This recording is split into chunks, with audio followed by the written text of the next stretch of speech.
জটিল দীর্ঘস্থায়ী ও পুরাতন রোগের হোমিওপ্যাথিক চিকিৎসার এক শিবির বাঁকুড়া শহরের একটি বেসরকারি লজে 1 মে 2025 হয়ে গেল।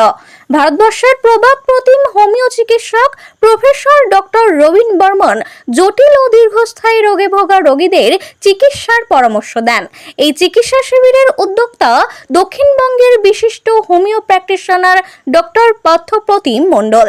তিনি ডক্টর রবীন বর্মনকে সহায়তাও করেন চিকিৎসা শিবিরে। বাঁকুড়া জেলা ও তার পার্শ্ববর্তী অন্যান্য জেলা থেকে আসা 50 জন রোগীকে এই শিবিরে চিকিৎসা পরামর্শ দেওয়া হয়।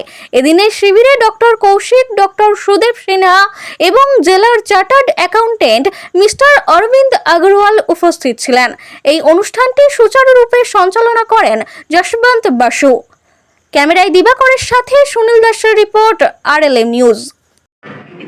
আর্ট অফ লিভিং এর পক্ষ থেকে উপস্থিত আছেন শিলাদি এবং সমস্ত ডক্টর উদয়, ডক্টর সৌরভ, ডক্টর রাহুল।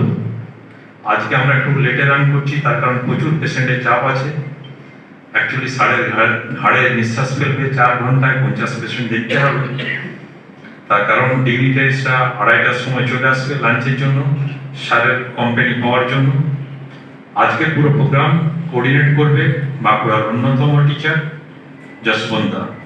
আমি প্রথমেই যশবন্তদাকে মাইক্রোফোন দেওয়ার আগে এবং পেমেন্টও তুলে দেবো, তারপর যশবন্তদাকে আমাদের কিছু হোমিওপ্যাথি বই পড়ে তখনকার দিনের মডার্ন মেডিসিন ডেভেলপ ছিল না, তাই আমি সব সারিয়ে দেবো, আমি সব পারবো, এই জিনিসটা অনেক হোমিওপ্যাথিদের মাথা থেকে কাটছে না। Every path, every science has its own scope and limitation. আজকে ডায়ালিসিস আরম্ভ না হলে কোন কিডনির যারা ক্রিয়েটিনিন 9, 10, 11 হয়ে যাচ্ছে, কোন হোমিওপ্যাথি ওষুধ কি তাকে বাঁচানো যেত না। দেশ থেকে পোলিও ভ্যাকসিন, পক্স ভ্যাকসিন এসব আবিষ্কার না হলে এই মারণ রোগকে বাঁচানো যেত না। কার আবিষ্কার করেছে? হোমিওপ্যাথি না। সুতরাং মডার্ন মেডিসিন বহু ক্ষেত্রে দরকার। অনেক ক্রনিক ডিজিজ যেগুলো অ্যালোপ্যাথিতে সারে না, যেগুলো ব্যাকটেরিয়া নেই, ব্যাসিলাস নেই, জীবাণু নেই, রিউমেটয়েড আর্থ্রাইটিস, অনেক রোগ হোমিওপ্যাথিতে টোটালিটি ভিত্তিক, রোগীর ইমিউনিটি ভিত্তিক আমরা সারতে সম্ভব। তাই treatment is the integrated approach of all branches, all aspects. সুতরাং এইটা আমাদের অনেক হোমিওপ্যাথি চিকিৎসকদের জানতে হবে, যার জন্য প্রয়োজন অ্যালাইড সাবজেক্ট পড়াশোনা, anatomy, physiology, pathology, surgery, gynae, obstetrics and of course mostly the practice of medicine. আমাদের ডাক্তারেরা, চিকিৎসকরা অনেক অজ্ঞ, অনেক উপেক্ষিত, তাদের দিকে জ্ঞান বাড়ানোর অত্যন্ত প্রয়োজন। তাহলে যে রোগের সিমটমকে আলাদা করতে পারবে।